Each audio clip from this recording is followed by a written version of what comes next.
live on our website.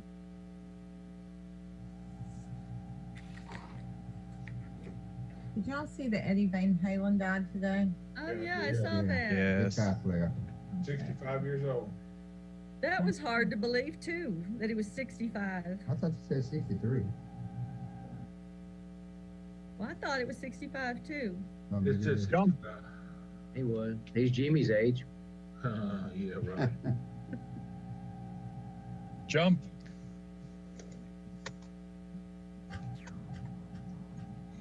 Mr. Mitchell, have you guys on Facebook yet? Oh, they just changed. They changed their what their site looks like a little bit here. Stand by.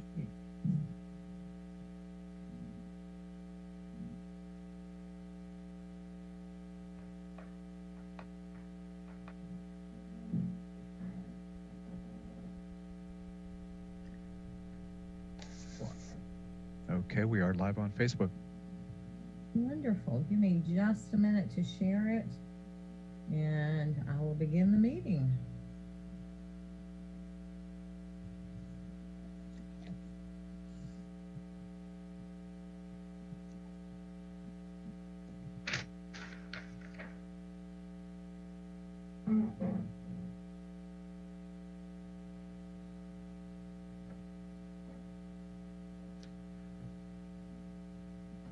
All right.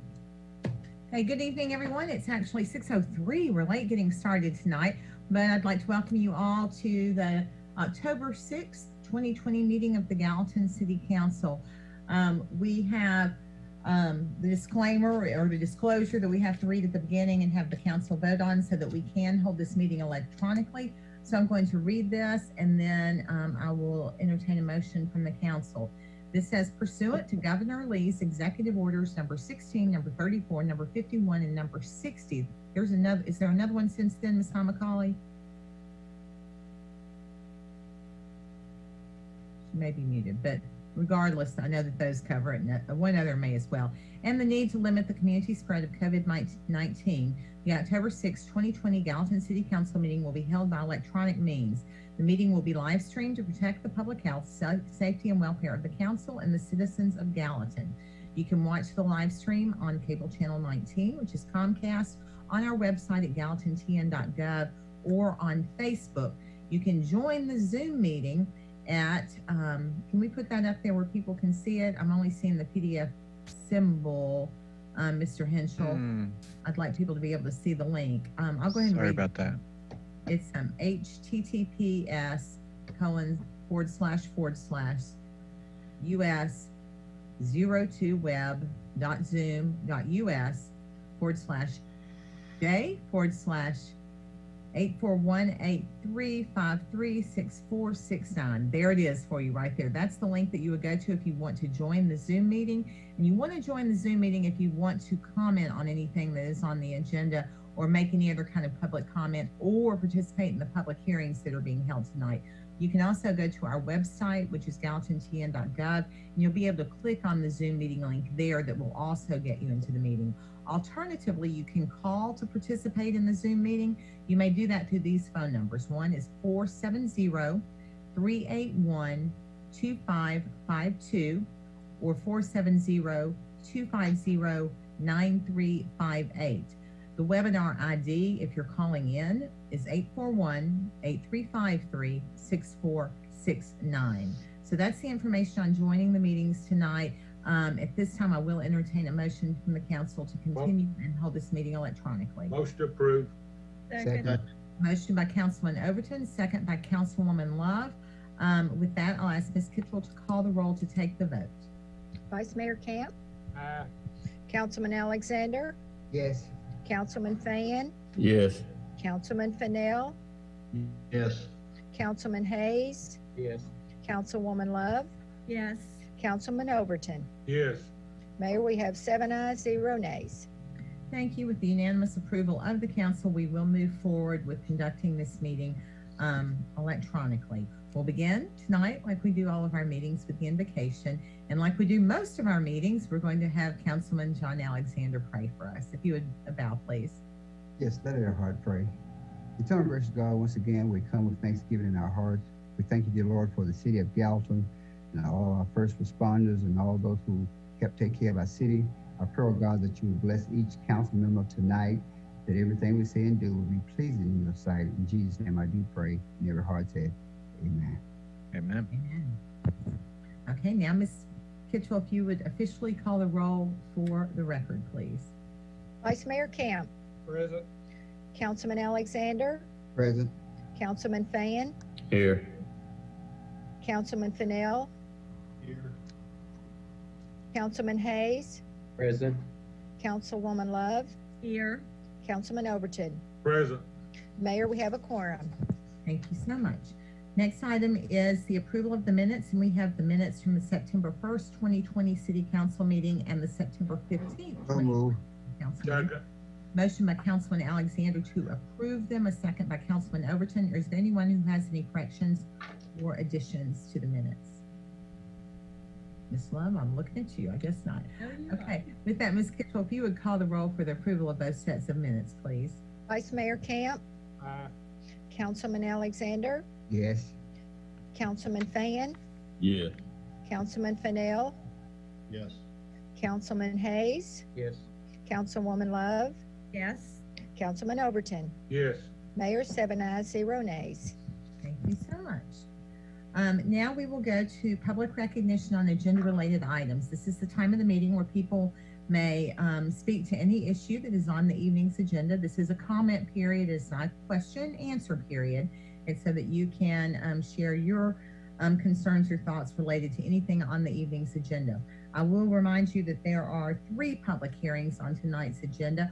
One is on the Greensboro Village PUD, one is on the Noble Park Townhomes, and one is on the annexation on Hartsville Pike. So if you wish to speak to any of those items, you may wish to wait until under those public hearings to do that, but otherwise, you're welcome to speak at this time.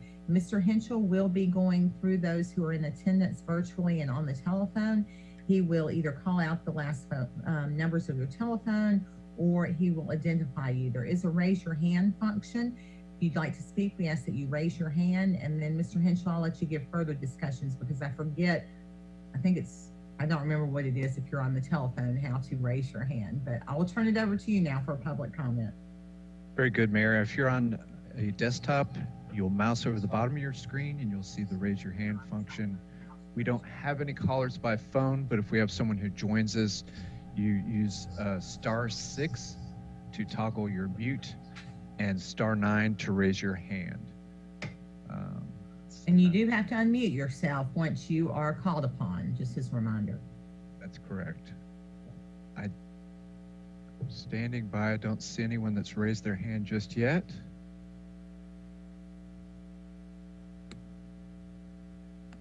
So it doesn't appear anyone that's online right now would like to speak.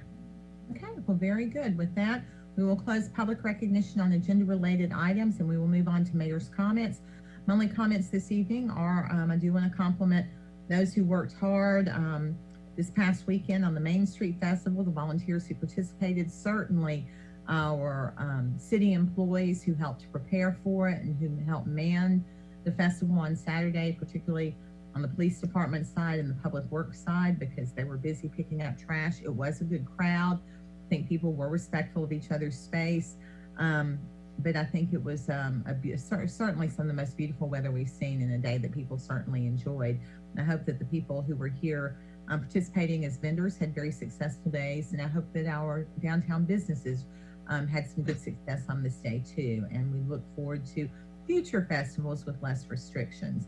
That does give me a good opportunity to remind everyone that we still have COVID among us. We still have positive cases daily, and everyone still needs to be very, very cautious and take precautions so that they are not subjecting themselves or those they love or care about who may be more susceptible or more susceptible to poorer outcomes to the virus. So let's continue to practice those things that we've learned that help control the spread, and be careful, considerate, and courteous of others.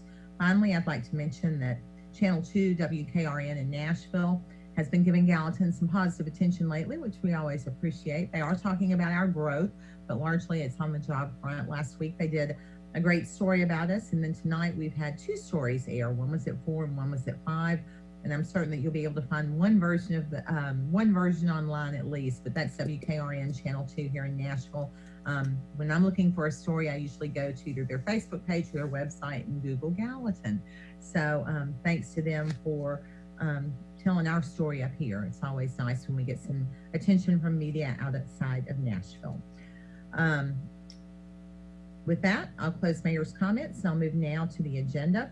And the first item on the agenda this evening is that public hearing. It's on ordinance number 02009-41.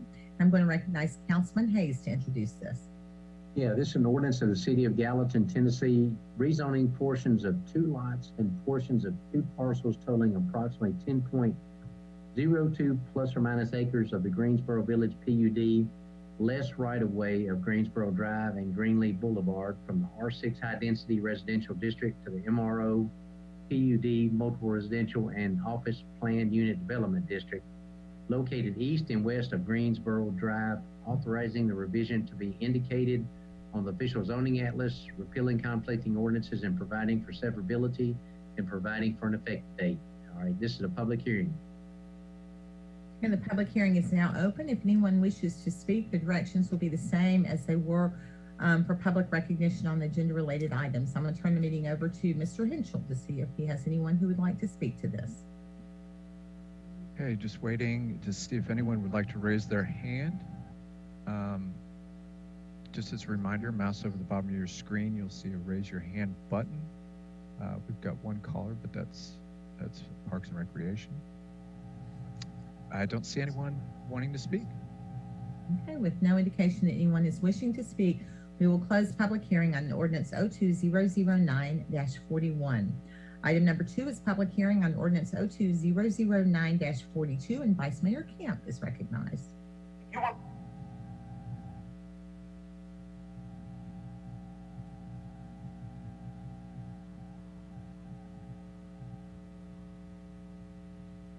Vice Mayor Camp, did you hear me? Can you hear me? I can now, yeah. I'm having computer issues. Y'all are plumb off the screen, but I can read it, yeah. This is a public hearing ordinance number 02009-42. An ordinance of the city of Gallatin, Sumter County, Tennessee, approving a preliminary master development plan for Noble Park Townhome on 2 parcels, tax map 126L, Group C, parcel 026 and parcel 027, totaling 2.65 plus or minus acres, located on the north of Coast Ferry Road and west of Airport Road. Authorized division to be indicated on the official zoning atlas, repealing conflict and orders, providing for servability and providing for an effective date. Public hearing. Okay, the public hearing is now open on ordinance 02009-42, and Mr. Henschel, I'll let you take it from here. Very good. Don't see anyone raising their hand. Just another reminder, if you'd like to speak, please use the raise your hand function at the bottom of your screen. Simply mouse over the bottom of your screen, you'll see that, or on the app. We don't have any phone callers right now, so I don't see anyone willing to speak. Nor do I. No one indicating they wish to speak, so we will declare a public hearing on ordinance 02009-42 closed. Item 3 is public hearing on resolution number R2009-51, and Councilwoman Love.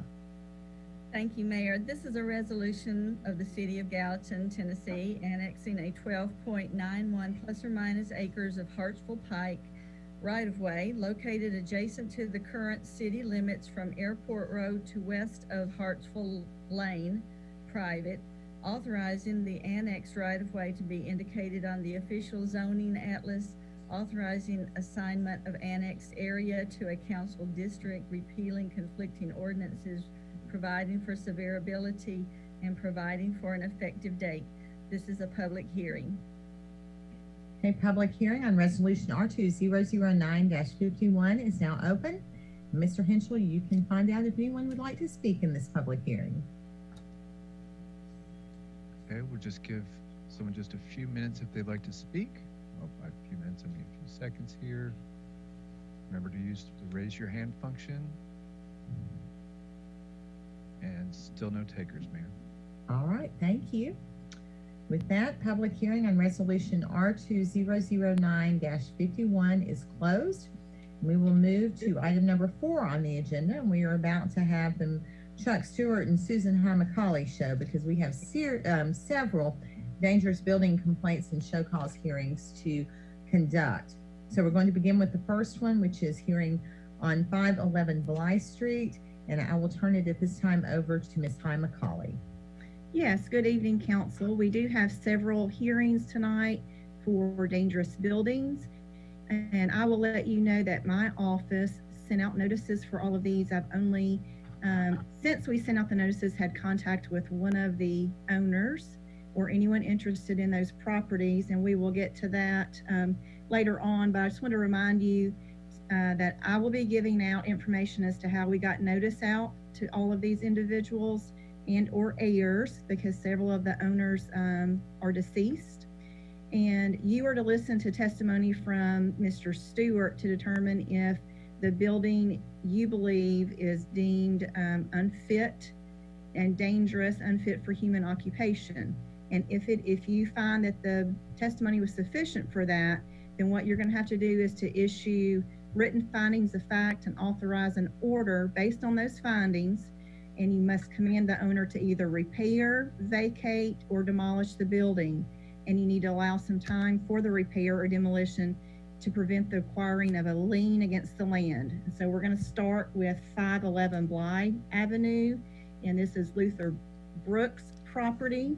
And my office determined that it believes that Mr. Brooks is deceased based on the information that we have. We did send out the notice for the show cause hearing by regular mail and certified mail. That mail was returned to us because that building is vacant.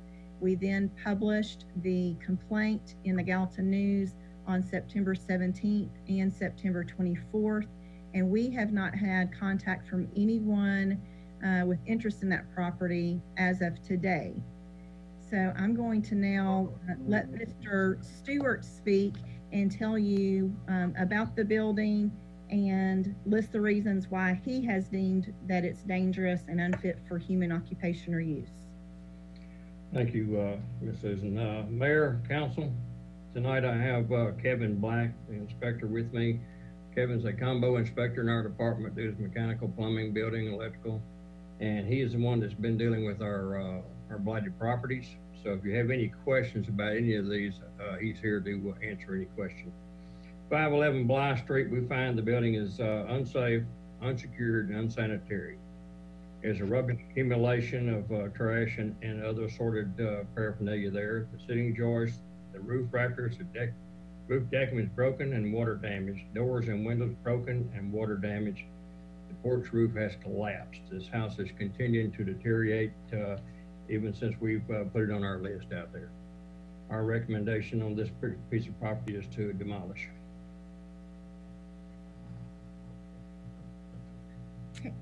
Mr. Henschel, can you ask and tell again if there is anyone that's on Zoom that would like to speak? We need to give them an opportunity to be heard. So this is anyone interested in 511 Bly Avenue with the listed owner as Luther Brooks. Okay. Right now we don't have any callers, but anyone who would like to speak on this issue, please use the raise your hand function. And that'd be at the bottom of your screen. Just click that and we'll open your mic. Just let me know if you would like to speak. Okay, we don't have anyone raising their hand. Mayor, at this time, I'd like to make a motion to declare this a dangerous building. Give them 2 weeks to start the process to fix it, and if it's not, then we tear the building down. I don't want to interfere with your motion, but I don't know that Ms. Hamacali, what have we typically done? Do we just typically give them like a 30, 60, 90 day to remedy it, and that way it's either done or it's not? But as far as 2 weeks, don't we, Susan? I believe in the past we've given 30 days, Right. sometimes more depending on the individual circumstance. But I mean, you're you can do whatever you deem appropriate. You know, a lot of times the homeowner would come and request some time if they have any idea about fixing it up, but apparently no one is Yeah, no interested. one's doing that. That's why I said 2 weeks. Right. This one might as well get it over with. I mean, if somebody comes forward and wants to do it, I'll give them all the time they need to get it tore down. But on this one, I don't see them coming forward. So I declare it a dangerous I'll building. second Jimmy's motion. Okay, we have a motion by Councilman Overton, a second by Councilman Hayes. Is there any further discussion you wish to have? You can tell it looks dangerous from the picture, but it's interesting that it's 120 years old.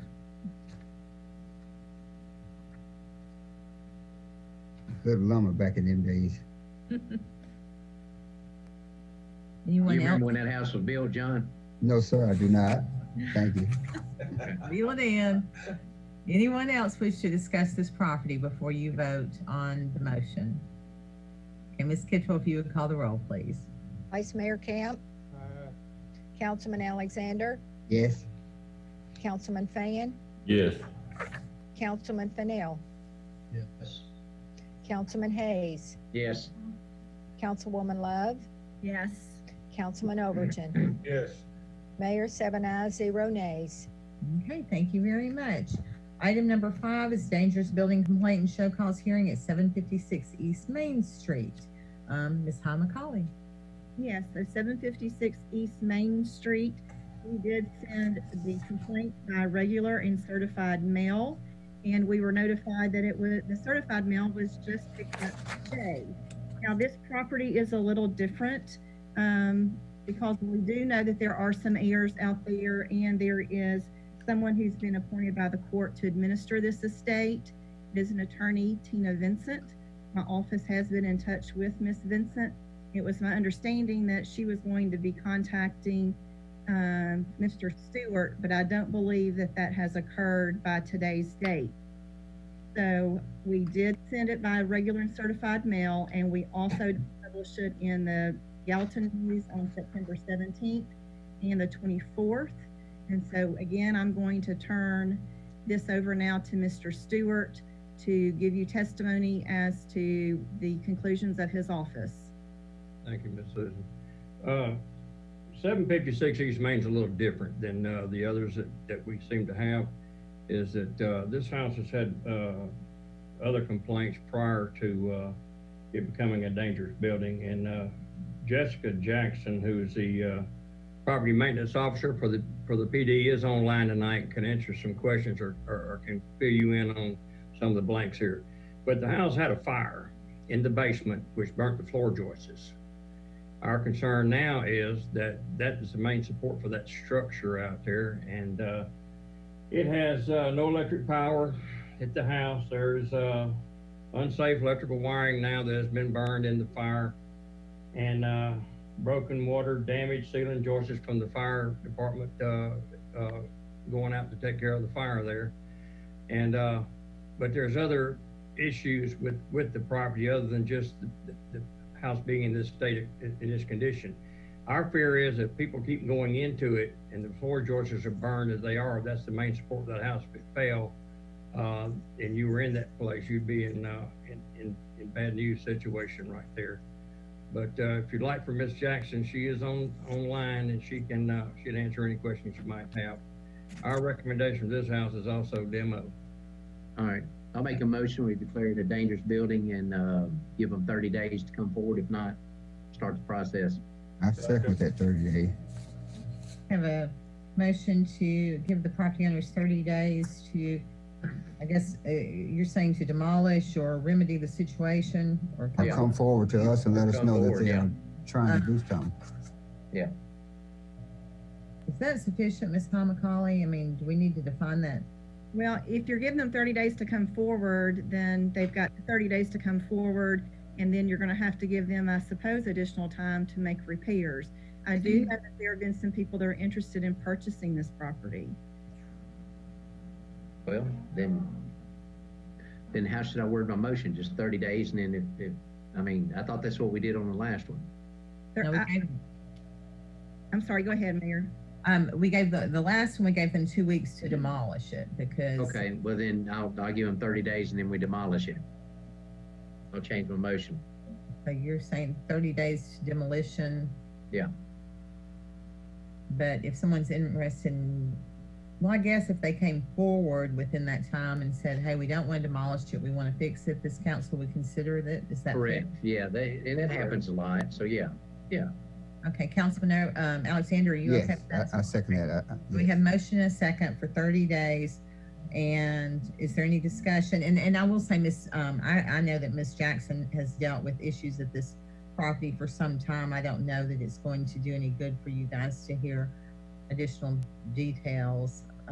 We're good. About the Discord. But the fire has, certainly intensified the circumstances there, and also given us a path to be able to remedy the situation there permanently. So if anyone has any further discussion, please go ahead. I'm a little bit concerned because I have heard that people are going in and out of that building, and according to what Chuck told us, it's in danger of falling in on those people. Well, I assume that it's posted to stay out. How do we? It is posted to stay out, but from what I hear, that's not keeping the people out of it. That's correct. The house is posted, but it doesn't seem to slow people down if they want to go into one. That's why I was saying this one's a little different. And I'd like to say something back to what Mr. Hayes said there. Normally what happens on one like this is if they come to us with a plan and we issue a permit during that time frame to do the repairs and try to make the house safe, and then we're okay with that. And I think that's what all of us agree to, Chuck. I mean, if they come to you and want to do something, work with you, then we're willing to work with them, but we need to get rid of it if they're not going to do nothing to it. Do they have to prove that they're financially able to repair the house? No. If anyone should go in there, Mayor, the city wouldn't be liable, would it? It'd be the homeowners? No, I don't think we'd be liable, but we still don't want anybody to be injured. Exactly. I don't know. I guess we could ask that our police department patrol it and, try and keep an eye out for people on the property, but I don't know what they can do beyond that. I mean, if we have it posted to keep out and that it's dangerous and people continue to enter at their own risk, all we can do. It's no different than what we've done in the past. I mean, they're all like that. So Right. That's right. People still go in these abandoned people houses. still go in them. I mean, the first one we did, they can still go in it if they want to. That's right. And you saw the pictures on that one. And Mayor, I do want Mr. Henschel to confirm that there's no one on Zoom that wants to speak with regards to ownership of 756 East Main Street, either Miss Vincent or any of the heirs. Okay, now's the time for, if you will use the raise your hand function, simply mouse over the bottom of your screen and hit that button if you're on the app. We don't have anyone on the phone. And I think I know everyone that's on the call, so. yeah, we've had the same group. So we don't have anyone indicating they'd like to speak. For the record, we always have to go back and ensure that that's correct. Yes, that's fine. Okay, any further discussion before we vote on the motion to give the owners of 756 East Main Street 30 days? Ms. Kittrell, would you please call the roll for the vote? Vice Mayor, Councilman Alexander, Yes. Councilman Fan, Yes. Councilman Fennell, Yes. Councilman Hayes, Yes. Councilwoman Love, Yes. Councilman Overton. Yes. Mayor, 7 ayes, 0 nays. Moving now to item number 6, which is another dangerous building at 548 Magnolia Street, Ms. McCauley. Yes, 548 Magnolia Street is also a little bit different because since the time that we did start this process, this property has sold. So there are now new owners, and Mr. Stewart and I are trying to contact the new owners. Mr. Stewart, what is your recommendation on this property? My recommendation is to defer this for 30 days to allow us time to reach the new owners. Motion to defer for 30 Second. days. I have a motion to defer it for 30 days by Councilman Overton, a second by Councilman Alexander. Any conversation? Ms. Kittrell, if you would call the roll for the vote, please. Vice Mayor Camp, Councilman Alexander, Yes. Councilman Fan, Yes. Councilman Fennell, Yes. Councilman Hayes, Yes.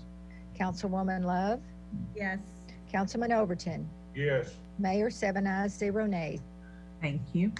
Item 7 is dangerous building at 408 Carson Street. Ms. Holly McCauley?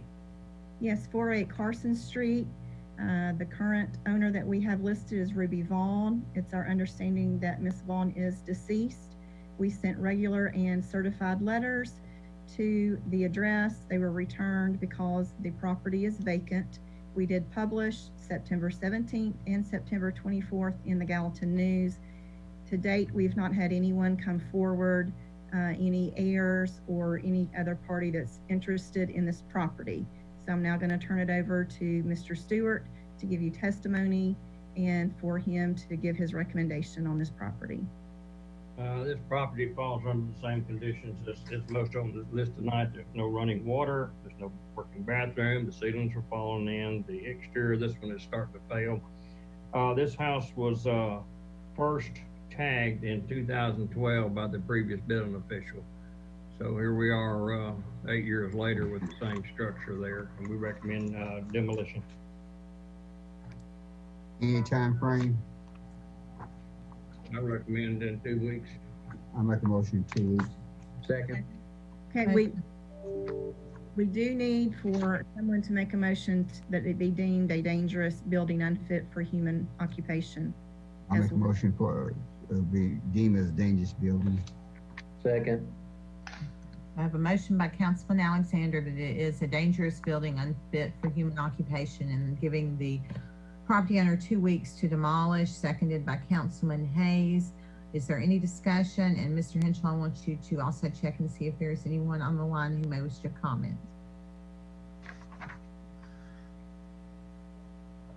Okay, checking to see if anyone will raise their hand and speak on this issue. As I said before, just please raise your hand using that button at the bottom of your screen. And don't appear to have anyone who'd would like to speak. Okay, thank you. I got a question, Mayor. Okay. If this has been deemed a dangerous building that long, are the taxes paid up on this building? I don't know the status of the taxes. I believe it is on the delinquent property tax list. No. Or will it be going up for tax sale? Yes, we're working with the county attorney on the delinquent list. And so if you deem this a dangerous building and we do demolish this in 2 weeks, then that we would add that on as a lien to that property. Okay. Our notes here say that it's been delinquent since 2009. It's probably been scheduled for a tax sale for some time, but it just hasn't gotten there yet. Well, part of the problem with some of these properties, to sell them, we need to have good, clean title. And when the people are deceased and we don't have heirs, there's a problem in the sale. Okay. All right, well, item 8 is our final dangerous building of the evening, and this is 219 Drivers Lane. Ms. Holly McCauley. But did we vote on that one? Vote on that. Oh, No. we did not, we didn't get there. I'm so sorry. Ms. Kittrell, if you would call the roll to vote. Vice Mayor Camp, Councilman Alexander, Yes. Councilman Fan, Yes. Councilman Fennell, Yes. Councilman Hayes, Yes. Councilwoman Love, Yes. Councilman Overton. Yes. Mayor, 7 ayes, 0 nays. Thank you. Now the final dangerous building of the evening. It's 219 Drivers Lane. Ms. Holly McCauley. Yes, 219 Drivers Lane is owned by Mr. William Hill. Mr. Stewart and I did receive a call about 15 minutes before this meeting from Mr. Hill, who indicated that he is attempting to cure the deficiency. He is still living in the home, and that he said he's made some progress. He's trying to make other progress. And we did mail by regular mail and certified mail, and we did publish for this property as well, September 17th and 24th in the Gallatin News, and obviously Mr. Hill did get that complaint because he did call our office. So I'm going to turn it over to Mr. Chuck Stewart and let him give you an update and his recommendation on this property. After speaking with Mr. Hill, this is a double wide on driver's lane that has no running water, no working bathroom. The ceiling is got holes in it. The deck railings are missing, the deck's unsecure, and there's unsanitary conditions with rubbish there. After speaking with the owner this afternoon, he thought that the deck and the plumbing was all he needed to worry about. But I offered to have an inspector come out and meet him on site to point out some of the other issues. We have not been inside this structure, it was locked. So to get inside to see what those conditions are. But I would recommend that we give Mr.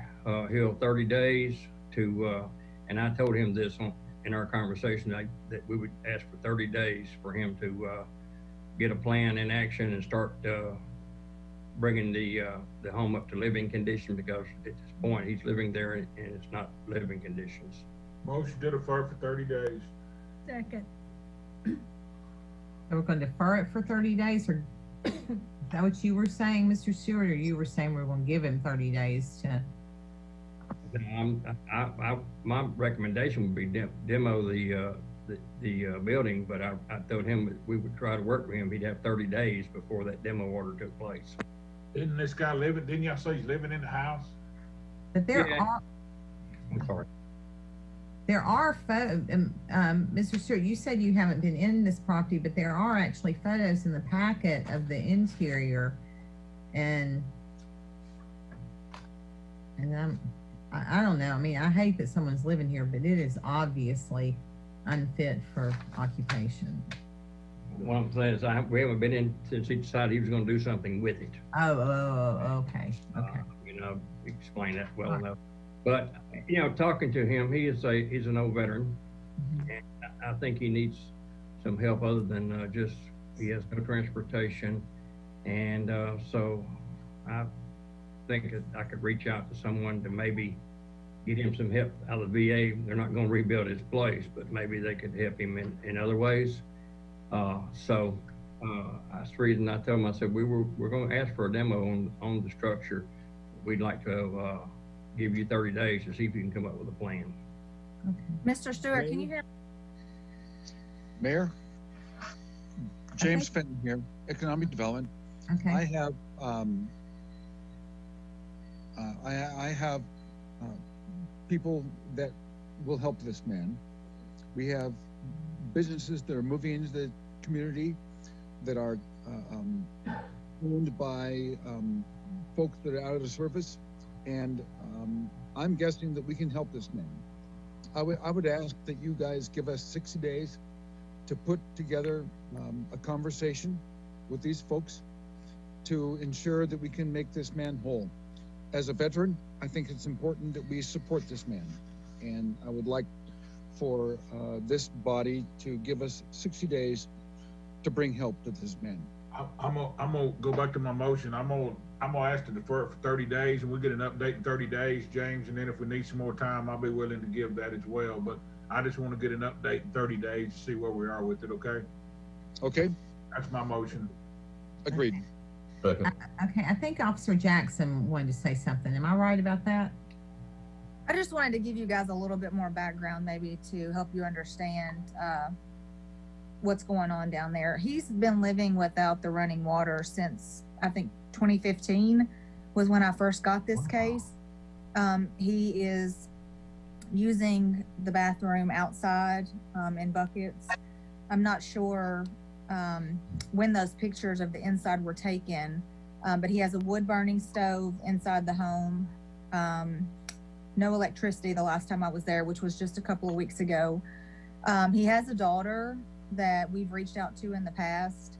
And I would love someone to help him, but I just wanted to let you guys know that I'm not sure how much of that help he is willing to take. He's on a fixed income, but that money's gone pretty quick at the beginning of each month. And it's not because he's paying his water bill or his electric bill. So I just wanted to let you guys know that it's been going on 4 years, and I've tried to work with him 4 years. I've tried to send him to his daughter's house, have her come help, and he's just been really reluctant to take me up on any of that help. So I just wanted you guys to know that. Jessica, how old is he? Oh, I can't say for certain, but I want to say probably in his 70s. He indicated tonight that he's 70 years old. Yes, that's what I thought. Wow. But I have some concern about him living there, and the weather's about to get cold, and he don't have any electricity, no water. Right, he uses that wood burning fireplace. Now there was at one point back in 2018, as I'm looking back through my notes, where he was staying with a friend, and she was helping him get VA benefits, and they were trying to find someone to fix the house, but that did not last long. And before I knew it, he was back in the home, and nothing has been done. He says that those pipes froze 1 year, and he's never been able to have them replaced since.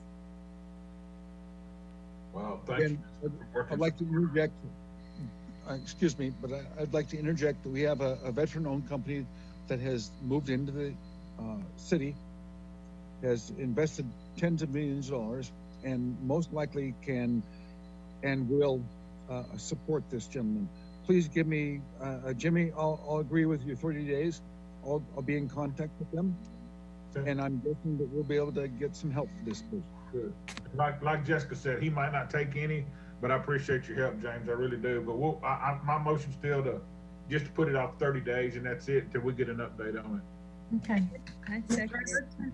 If I could interject, so for 30 days, that would be on November 3rd, would be our council meeting, would be the council meeting closest to 30 days. That is election night. So I just wanted to confirm that is the night you want it back on the agenda.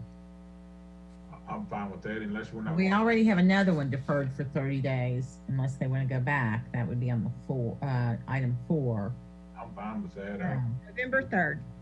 So it's not actually 30 days. I just wanted to clarify. Yeah, that's good for me, Susan. Thanks. Agreed. We're deferred to November the 3rd, my motion. Okay. Item 6 is also deferred to the 3rd. So we have a motion and we have a second. Is there any further discussion? We do need to recognize the attendees and see if there's anyone who wishes to speak. Mr. Henschel? Yes, if anyone would like to speak on this issue, please use the raise your hand function by mousing over the bottom of your screen. I don't see anyone who's on a cell phone, but now's the time to raise your hand if you'd like to speak. All right. Okay. Seeing no one who indicates they wish to speak, I will ask Ms. Kittrell to call the roll, please, for the vote to defer for 30 days. Vice Mayor Camp. Councilman Alexander. Yes. Councilman Fan. Yes. Councilman Fennell. Yes. Councilman Hayes. Yes. Councilwoman Love. Yes. Councilman Overton. Yes. Mayor, 7 ayes, 0 nays. Thank you. It's approved to defer that for 30 days. I would mention, because hopefully we will have some people who will see this on Facebook or are watching it online. I think all 6 of these dangerous buildings probably represent some challenging and very sad situations. I really appreciate Mr. Fenton's offer to try and get some people together to help the person who's actually living in one of these homes. But I would encourage the public to, look around and see how you might be able to help your neighbors before their homes get in this kind of condition.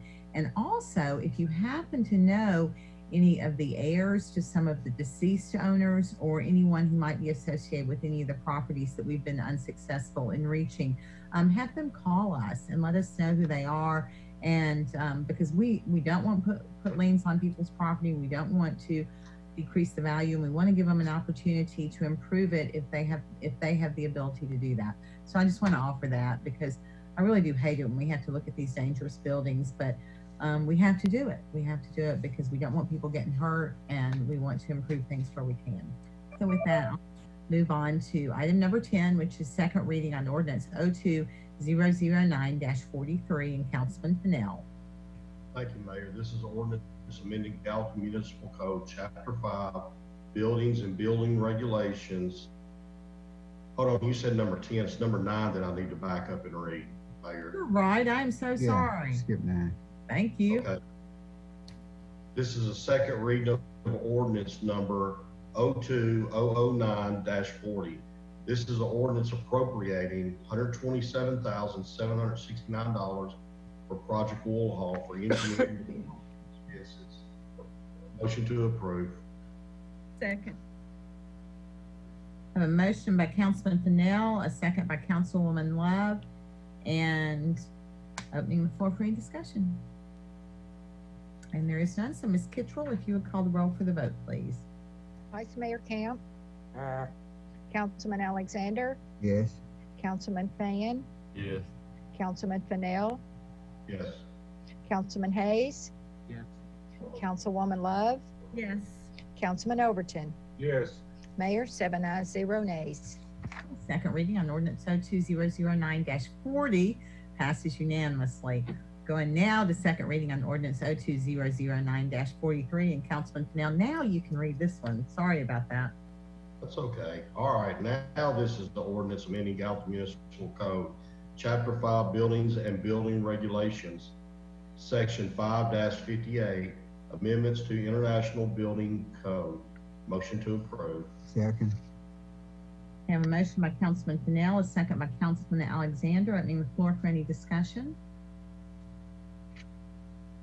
Seeing no one indicating that they wish to discuss further, I'm going to ask Ms. Kittrell to call the roll for the vote on ordinance 02009-43.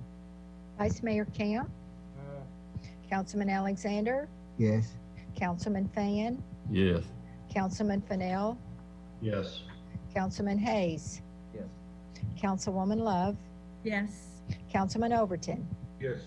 Mayor, 7 ayes, 0 nays. Okay, thank you. Second reading on ordinance 02009-43 is approved unanimously. Item 11 is first reading on ordinance 02009-44. Councilman Overton, I'm sorry. Thank you, Mayor. This is ordinance amending Gallatin Municipal Code, Chapter 5, Buildings and Building Regulation, and Chapter 9, Fire Protection and Prevention, and I so move. Second. We have a motion by Councilman Overton, a second by Councilman Alexander. Opening the floor for any discussion.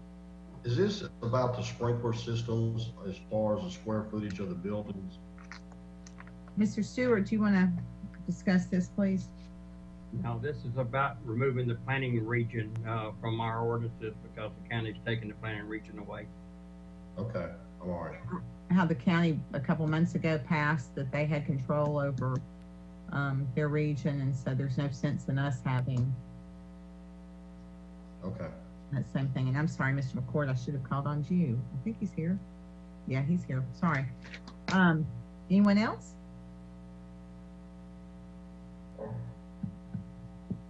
All right. This is first reading on ordinance 02009-44. Ms. Kittrell, if you'll call the roll, please. Vice Mayor Camp. Councilman Alexander. Yes. Councilman Fan. Yes. Councilman Fennell. Yes. Councilman Hayes. Yes. Councilwoman Love. Yes. Councilman Overton. Yes. Mayor, 7 ayes, 0 nays. Thank you. Ordinance 02009-44 passes unanimously on first reading. Item number 12 is first reading on ordinance 02009-45. Councilman Alexander. Thank you, Mayor. This is an ordinance appropriating and correcting environmental service revenue for fiscal year 2021. Be it ordained by the City of Gallatin, Tennessee, that the sum of $40,000 is hereby appropriated to 125-34112, and be it further ordained by the City of Gallatin, Tennessee, that this ordinance shall take effect from and after its final passage, public welfare requiring such, and I so move. Second. I have a motion by Councilman Alexander, a second by Councilman Overton. Is there any discussion on this? Seeing none, Ms. Kittrell, I'm going to ask that you call the roll for first reading on ordinance 02009-45. Vice Mayor Camp. Councilman Alexander. Yes. Councilman Fan. Yes. Councilman Fennell. Yes. Councilman Hayes. Yes. Councilwoman Love. Yes. Councilman Overton. Yes. Mayor, 7 ayes, 0 nays. Passes unanimously. Item 13 is first reading on ordinance 02009-46. Councilman Fan is recognized. This is ordinance number, thank you, Mayor, 02009-46, an ordinance appropriating $5,042.45 for legal services. Also move. Second. Okay, a motion by Councilman Fan, was the second by Councilman Alexander? Yes. Overton, either one. Okay, Councilman Alexander. Without any discussion? Okay, this is first reading on ordinance 02009-46. Ms. Kittrell can call the roll for the vote, please. Vice Mayor Camp, Aye. Councilman Alexander, Yes. thank you. Councilman Fan, Yes. Councilman Fennell, Yes. Councilman Hayes, Yes. Councilwoman Love, Yes. Councilman Overton. Yes. Mayor, 7 ayes, 0 nays. Thank you very much. Ordinance 02009-46 passes first reading. That concludes the regular agenda this evening and moves us now to other business. I do have several things, but I'll ask if this council has anything they'd like to bring forward first. Yes, Mayor. Could we put on the agenda next week, discussion about Clearview Park? About what, I'm sorry? Clearview Park. Okay. That's, does anybody need to prepare anything for it? Is there a certain? No, I just have some things that I want to discuss about, I want to bring before the council about, maybe some things that we can do or should do. Okay. All right. And I'd welcome any discussion from you prior to then too, in case Oh, there's I will. I any intend. information we Yes. need to Yes. get ready for that. Anybody else have anything? I do, Mayor. Okay. Ms. Flood? Hi. I'd like to mention David Gregory will be retiring in the near future. His last day will be January 15th. I'd like the council to know that I've been establishing a committee and working on that. This position will be posted internally as well as external for our search. Okay. Ms. Flood, thank you for that. I actually was going to bring this, that was one of my things to bring up to the council as well, because I wanted to do it with a bit more fanfare. I wanted to say that, you know, a very special man to the city of Gallatin had a birthday last Monday, and he's decided that that's the age at which he's going to take retirement.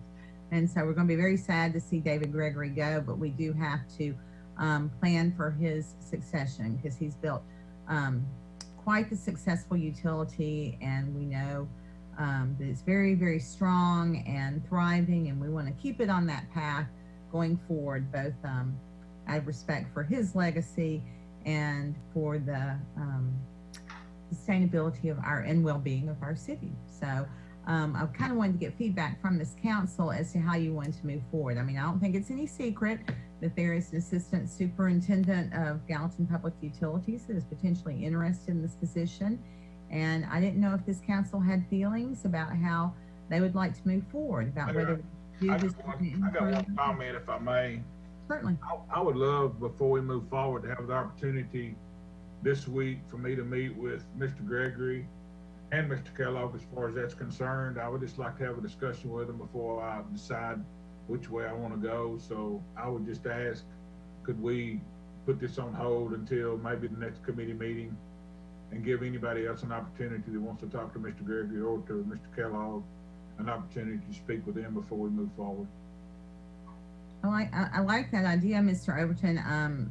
I have had many conversations with both of them, but I think it would be a great idea if the rest of this council would take the opportunity to, I don't know, I guess, do an ad hoc, unofficial interview with both of them, just to kind of get the current status and maybe what Mr. Gregory wants for the future, and then maybe what the assistant has in his mind that he'd like to see happen with the future. I just love how does this council feel about that? We still have to make it fair and just and legal. So we can recommend anybody, but we have to open it up to anyone to apply for it. Will we not? Well, I was trying to recall, if you will recall, We have hired, I know in my time here, we did hire our public works director, who was an internal candidate that expressed interest in this council. And I don't know if we just only opened it internally and he was the only internal candidate, or if he was just someone that this council felt great about and decided to move forward with. So. And John D., I don't know, I may want to go outside and do other stuff too, but I just like to have an opportunity to meet with those two and discuss it with them and just, you know, talk to them for a little bit to see. Well, I'm sure Mr. Kellogg could take the ball running, but I just want to make sure that we keep it open and fair to everyone. Yeah. Well, I mean, and to your point, Councilman Alexander, I wouldn't actually see any harm in us opening it at least internally then, right? No, just open it, period. Internal, external, any kind of term. Yeah. The opportunity that I see is that the quicker that we can transition, the more opportunity there is for stabilization before the January departure.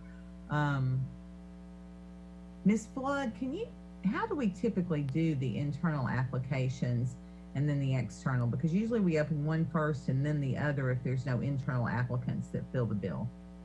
We had a resolution that passed in August of 2015, and they run together.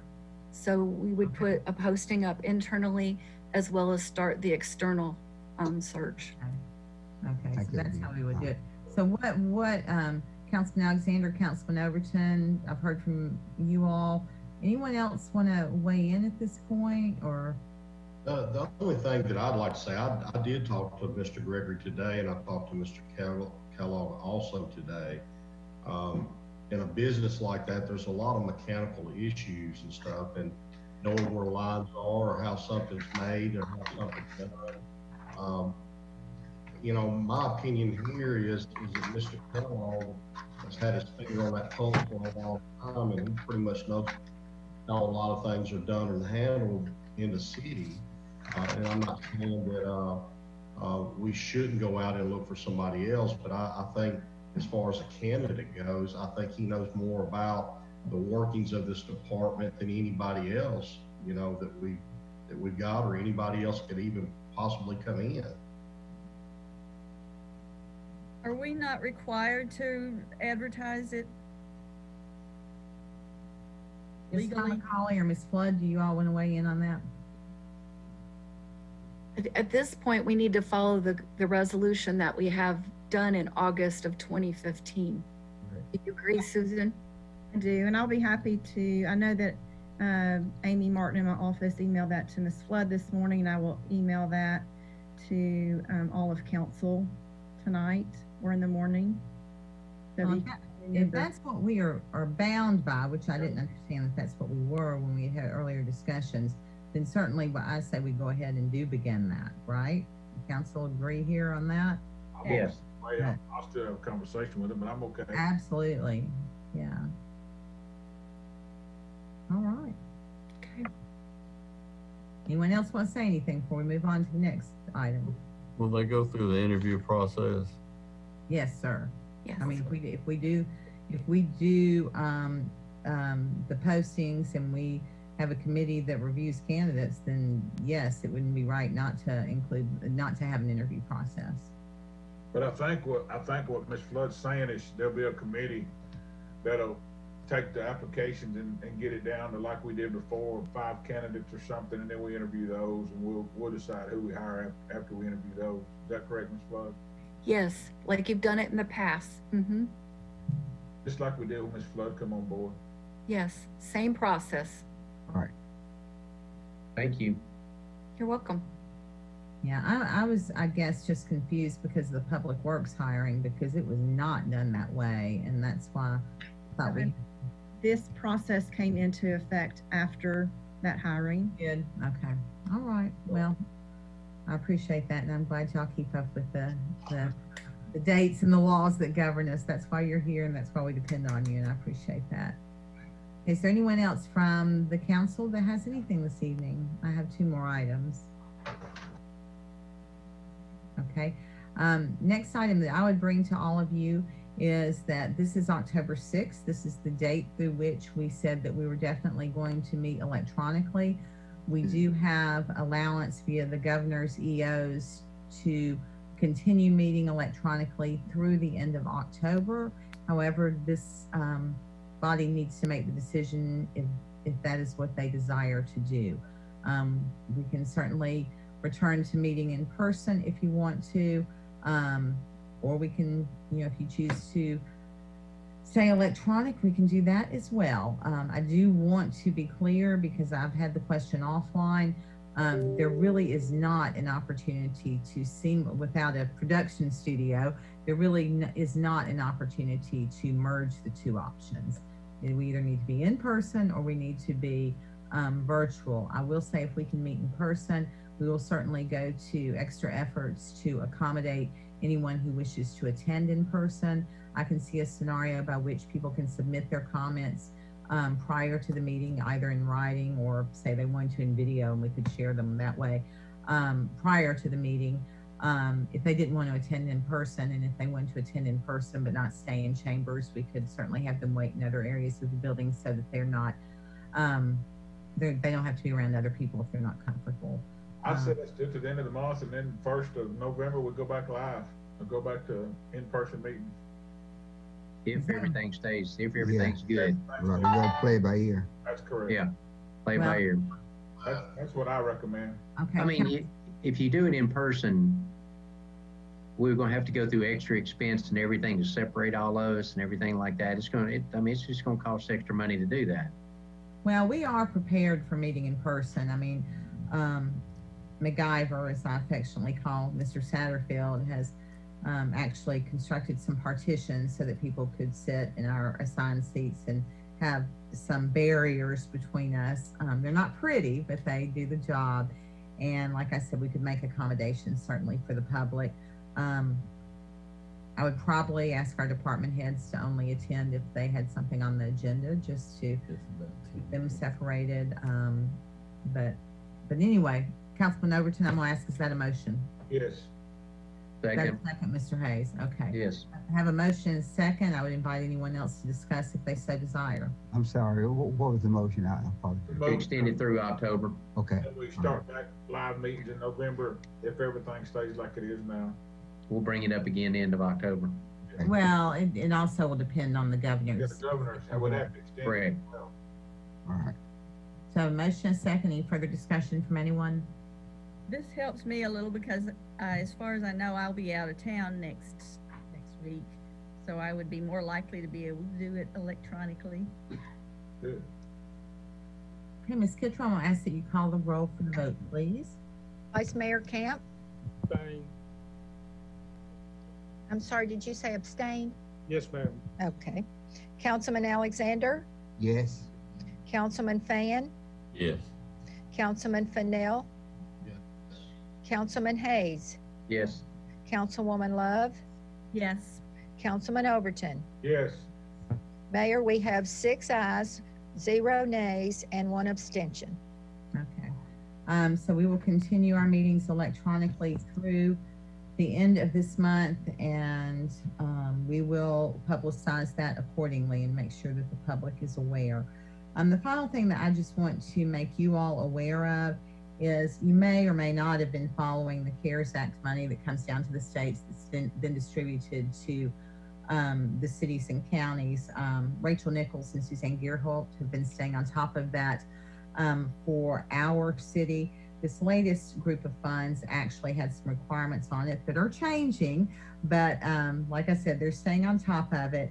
And we had a discussion today, and I asked that we just kind of bring you guys up to speed with what it is that we're going to be submitting for reimbursement. There's parameters around this about it being COVID related, and it has to be things that we can have in place by the 31st of December. So we're kind of limited in what we can do.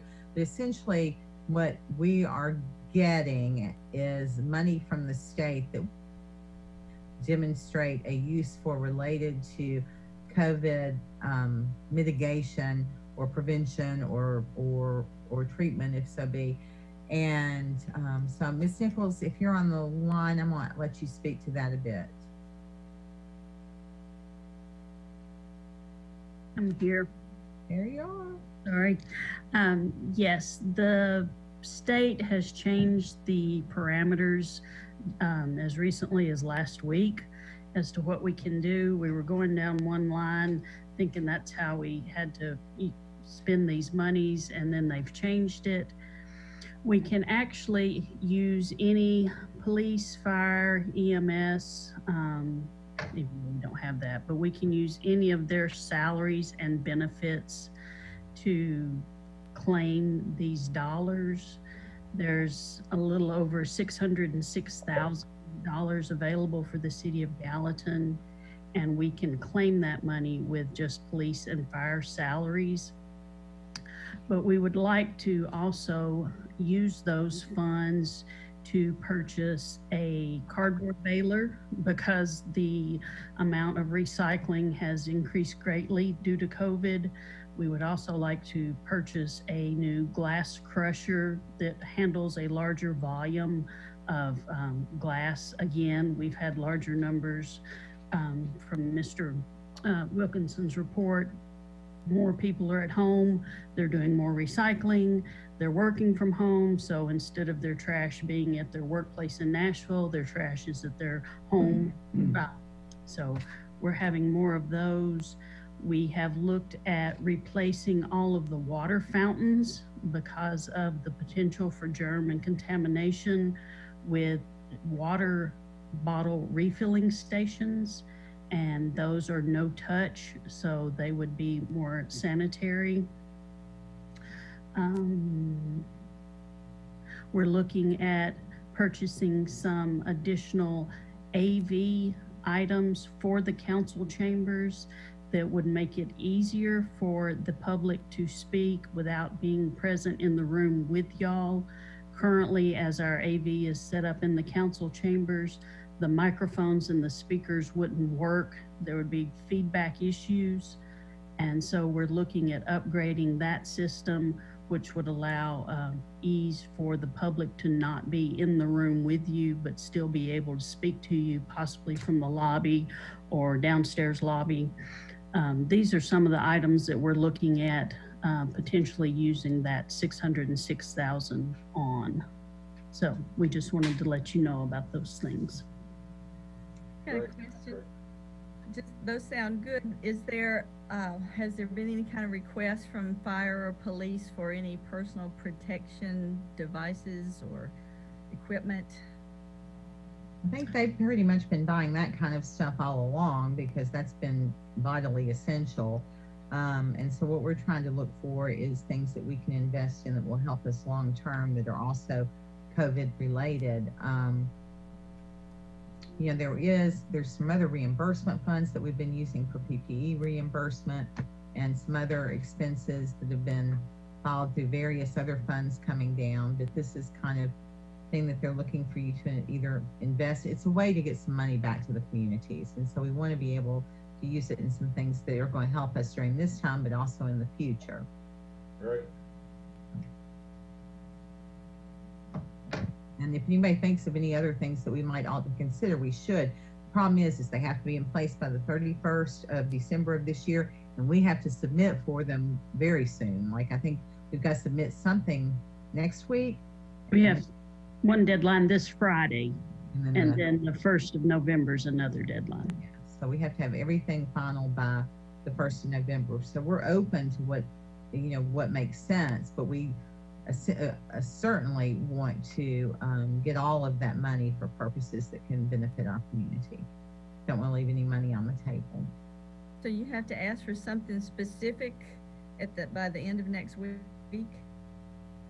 No, right? We have to do our first submission by the end of next week, our final submission by the 1st of November.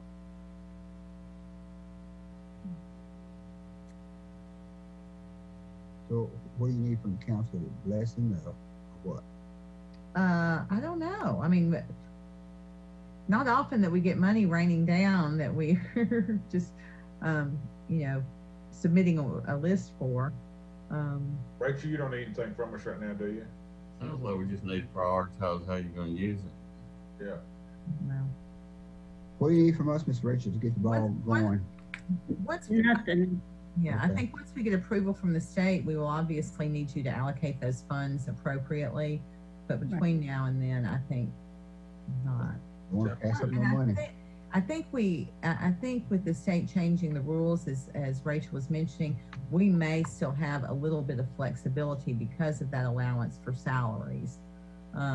Potentially, we could use some money for salaries that would free up other money that could be used for determinations that we might not have recognized yet. Great job. That makes We sense. like that money. We like free money. Yes, we absolutely do.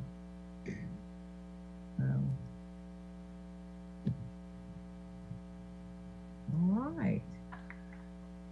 There's one other tidbit of good news that I wanted to share, but I can't even remember what it was. Oh. I'll save it for next time. So no one else with any other concerns this evening? I have one thing I omitted, ma'am. I apologize. I Okay. put in my phone so I could remember, because I just moved over from a flip top, so it's taking a Oh, while. wow. I know y'all proud of me.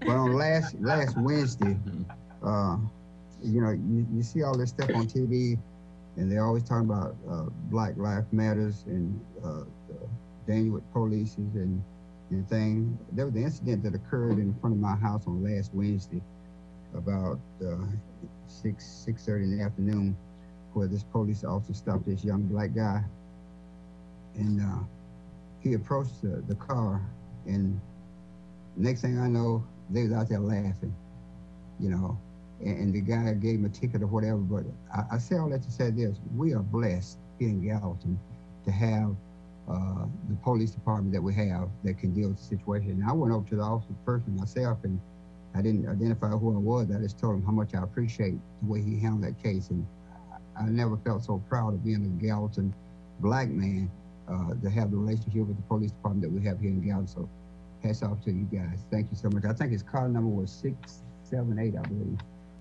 So, but I appreciate that. More you know. It's good to hear.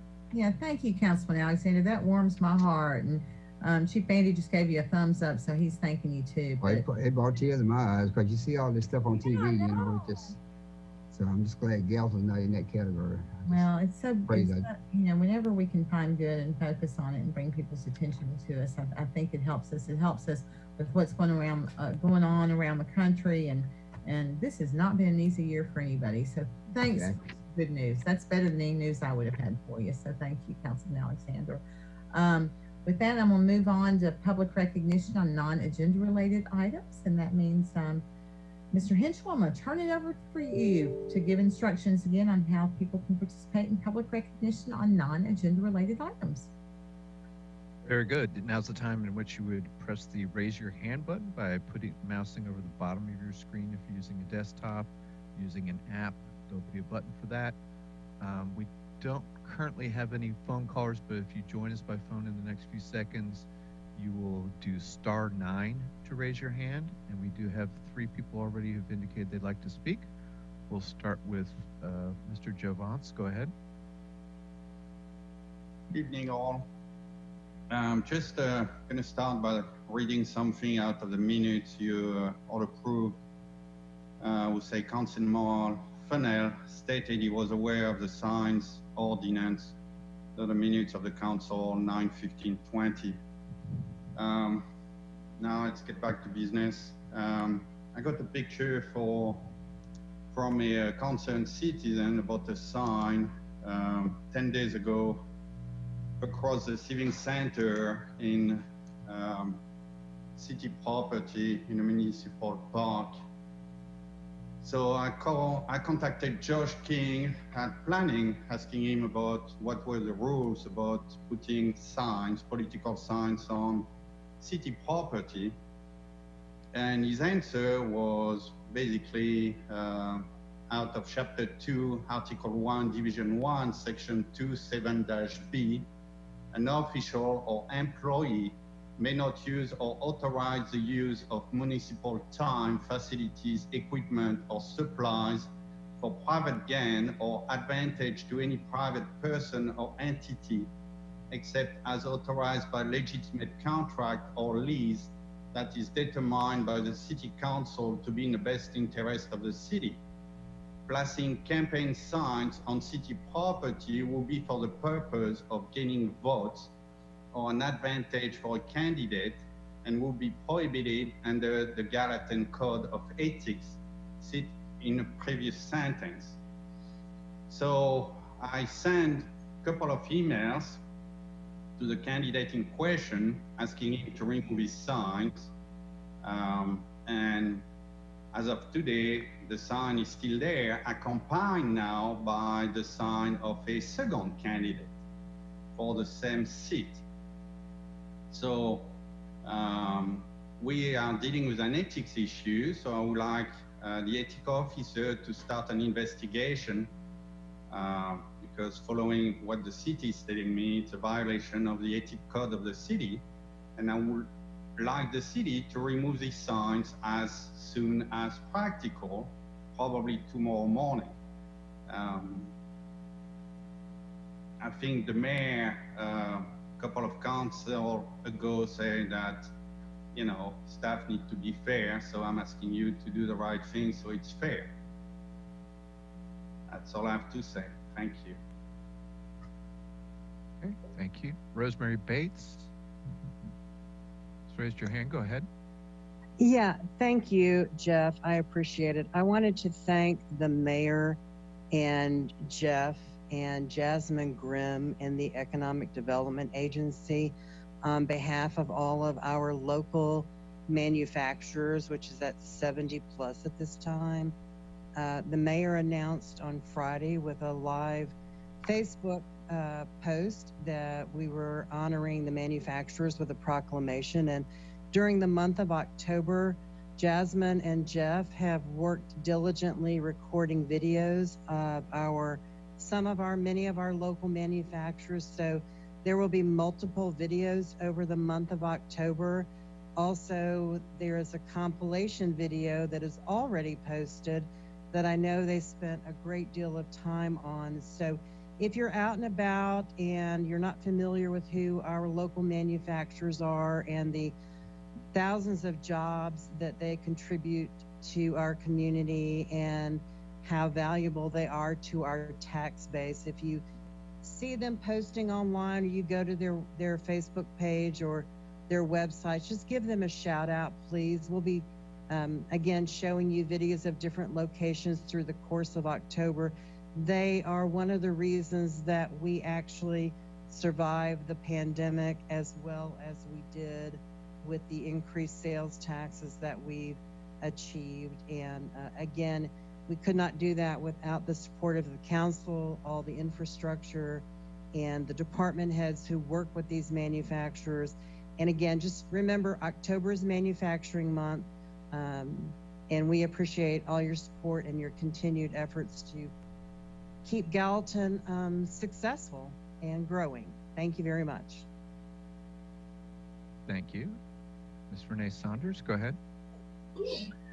Hi, this is Renee Saunders, 2092 Rodman Boulevard. I was wanting to make just a brief, I don't think this is an agenda item, but if I'm wrong, you should stop me, regarding the funds that are available from the, I guess, from the state or from the federal government for COVID-19 relief.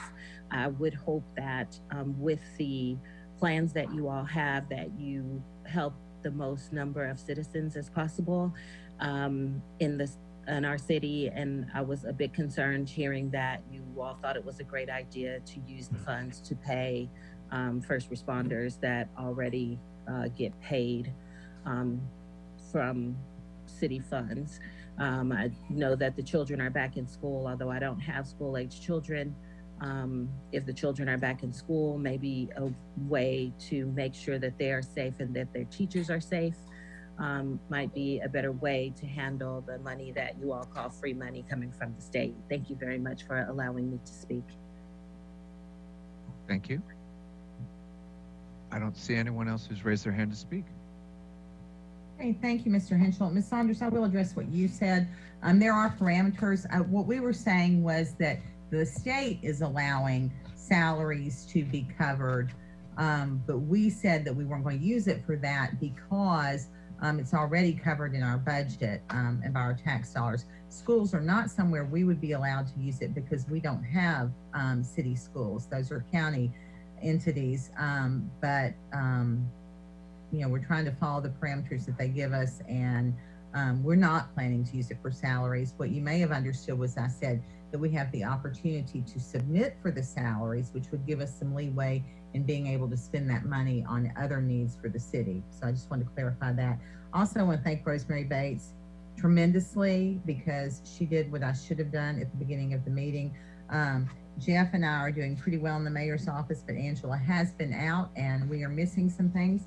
But we did do this proclamation last week, and I won't read you the whole proclamation, but I certainly want to read you a couple of things that I think you should know because it's very meaningful, because manufacturing is absolutely a savior for the city of Gallatin. Right now in Gallatin, we have jobs where so many places in this country do not have any jobs and lots of people out of work. Right now, we have a lot of people looking to hire. We also are going to weather this pandemic and the economic impact far better than cities that do not have the diversity that we have that is provided by our manufacturing community. But here's just a couple of things for you to think of. By 2025, more than 75,000 baby boom era workers are going to retire in the state of Tennessee. Manufacturing contributes $4 trillion to the U.S. economy. For every $1 spent in manufacturing adds another $1.89 to the economy. Manufacturing jobs account for 8.6% of the U.S. workforce. And where manufacturers in the U.S. perform more than 3/4 of all private sector research and development, driving more innovation than any other sector. And you wouldn't necessarily think about that. Certainly in the city of Gallatin, we appreciate, we support our manufacturers. We are so grateful and so appreciative of them. They have brought so much to our community. It is so much of our past, our present, and it's going to be a big part of our future. The purpose of Manufacturing Day is actually to communicate the career options that are so new and different in manufacturing for the next generation, so that they will be compelled to examine what opportunities are there and hopefully be interested in pursuing some of these careers, because they're very good careers and they are often pursued through some alternative to your traditional four-year university. That's why the TCATs have become so popular in our area. And so we're hoping to make people aware of manufacturing. Jasmine and Jeff, I had nothing to do with it, but Jasmine and Jeff have put together a series of great videos about the manufacturing industry in the city of Gallatin. You will find them interesting. There are things being produced in our city that you didn't know, and it's being produced in ways that will really be amazing to you. So check out those videos on Work in Gallatin and support our manufacturers and the people that you know work in manufacturing and the people that run those companies. Tell them thanks, tell them you're glad they're here, and let's look forward to their growth in the future, because it's going to be very, very important. I did think of the thing that I wanted to share with you all, also along the line of funds. You may recall that in 15, I think, we were granted funds for a CMAQ grant, Congestion Mitigation Air Quality Grant. We have not been able to use those. The federal government eliminated the Buy American waivers, which were required to fulfill the grant requests that we had. So we have not essentially been awarded that money. The state of Tennessee is allowing what they're calling next week a mini call for those cities that receive those grants that could not be fulfilled because of the waivers lack of availability for several years now, and they are going to allow us to submit for projects again, just those that were denied this opportunity once they were granted it, and we're going to be able to submit new projects for that same amount of money. And so I've been working with our city engineer and our public works director on what we might submit for that opportunity. So we have several things that can meet that congestion mitigation air quality purpose, and we will be submitting for that. Next week is just the preliminary call for them to let us know how it's going to be happening. But this is a request that actually came from the city of Gallatin, so we're very, very excited that they're going to move forward with doing this for us and the other cities who have been impacted. So I thought that was another bit of good news you could use. Not as good as John Dee's, but nonetheless. With that, If no one else has anything, I'll entertain a motion to adjourn. Motion to adjourn. Second. By Councilwoman Love, a second by Councilman Fennell, I think. All in favor, say aye. And everyone have a lovely evening. Stay well, everyone. Stay safe. I hope you can find some happiness and joy. Good night. Bye. Sean D. Yes, sir.